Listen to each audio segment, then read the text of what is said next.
Se você souber quem você é, a sua real identidade, você vai fazer prodígios, coisas extraordinárias, porque você vai viver a sua essência. Se eu sou realmente tudo isso, eu faço coisas extraordinárias, eu tenho coisas extraordinárias, é a minminha natureza. Vou contar uma história para vocês. Olha só, aconteceu há muito tempo num lugar que o pessoal chamava de mar, mas na verdade era um grande lago de água doce. E o cara chegou para a turma dele, era o chefe. E aí, turma, sai aí fora, vai para lá para o outro lado do lago, que eu vou já. E a turma dele, a equipe dele, disse: ok, chefe, estamos indo. E eles foram no barco. O chefe resolveu a parada que tinha ali e foi atrás deles. Mas foi como? Caminhando sobre as águas. Um deles, Pedrão.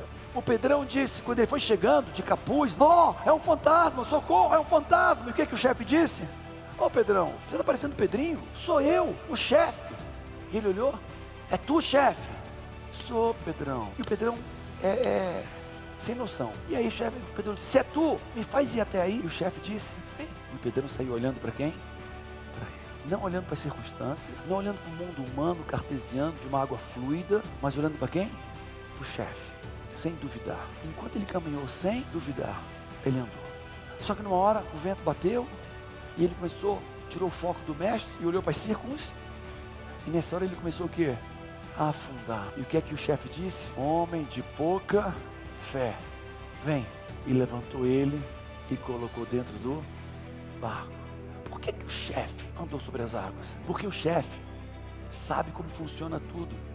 Ele sabe que os elétrons obedecem ao observ. E se ele intencionalmente, decididamente disser e olhar a água como sólida, o elétron vai mudar as propriedades e posições e vai ficar sólida, porque o elétron obedece à mente pela qual ele observa, a maneira que ele observa, porque ele sabe que ele é o observador, e que o observador da ordem forma a matéria, que o observador da ordem é a criação, e ele decidiu que a água fosse sólida, viu a água sólida, a água se tornou sólida. E Pedro não olhou para a água, olhou para ele, e veio pisando nas palavras dele, vem.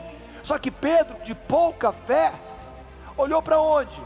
Para as circunstâncias humanas. Quando ele olhou, o poder saiu dele e ele começou a afundar. Então, Paulo, o que você está dizendo? Fé é a mesma coisa de física quântica, tudo criado pelo nosso Deus. Por isso que Deus faz chover sobre os justos e injustos. Então, quando a pessoa acredita naquilo, aqui dentro se torna real para os bons e para os maus. A lei é uma para todos, a ordem é uma para todos. Aí tem uma passagem que diz assim: então o que é fé? Fé é a certeza das coisas que não se veem, uma certeza das coisas que não com esses olhos, mas a convicção dos fatos que se esperam. Ele estava olhando a água sólida? Não, certeza das coisas que não se veem. Porém, a convicção das que se esperam. Convictamente eu espero que seja sólida. Ok, deixa eu ir. Eu não estou vendo nada disso aqui, mas aqui eu estou vendo. Quem está entendendo? Física quântica é sinônimo de fé. Só que tem uma passagem que diz assim: se você tiver fé pequenininha, do tamanho de um grão de, dirá para essa montanha: atira-te ao mar, e ela fará isso. Faz o seguinte para mim: tenta rolar um caderno para a mesa, assim, vai caderno, vai, fala aí, vai caderno. Alguém conseguiu? Mas você tem uma fé pequena pelo menos, tem ou não tem? Tem ou não tem? Ela diz: se você tiver fé do tamanho de um grão de, você vai dizer para essa montanha: te atira-te ao mar. Se com uma fé pequena te joga a montanha, imagina a fé necessária para botar um caderninho no chão. É menor ainda. Olha, por que não foi? Não foi a fé. Não foi a fé. É só continuar. E diz assim: mas se em nada duvidares. O problema não é a nossa fé pequena, é a dúvida. O problema é o nosso orgulho, achar que é a força do nosso braço. A questão não é a fé pequena, é o em nada duvidares. Sabe qual é o problema? A voz.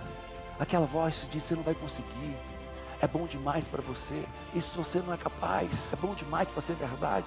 O problema não é a fé, é a dúvida que nós estamos cheios ao longo da nossa vida. Paulo, por quê? Porque nossos pais erraram, pobrezinhos, fizeram melhor, mas erraram.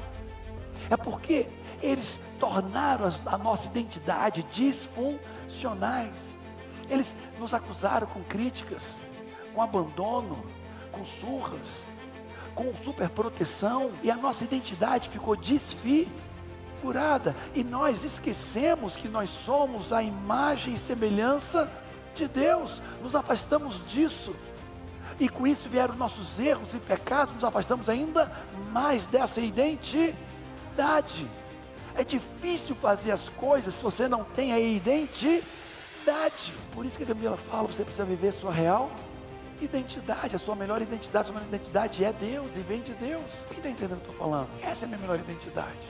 É por isso que quando Deus se define, como é que Ele se define? Simples assim, o grande eu sou, ou o eu sou, e pronto. Se você souber quem você é, a sua real identidade, amigo, você vai fazer prodígios, coisas extraordinárias, porque você vai viver a sua essência.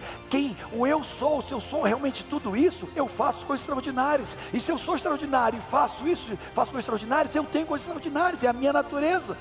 Mas as pessoas não estão preocupadas com quem elas são, elas estão preocupadas com o que elas fazem. Eu asseguro a vocês, que se tiverem a fé do tamanho de um grão de, poderão dizer esse monte, vá daqui para lá, e ele irá, e nada será impossível para vocês que creem. Ok? Só que diz, peça, porém peça sem nada, pois aquele que duvida é semelhante à onda do mar, levado e agitado pelo vento. Eu nem você vamos ter nunca fé, enquanto nós poluirmos a nossa mente com um monte de besteira, sem produzir a nossa real e verdadeira identidade.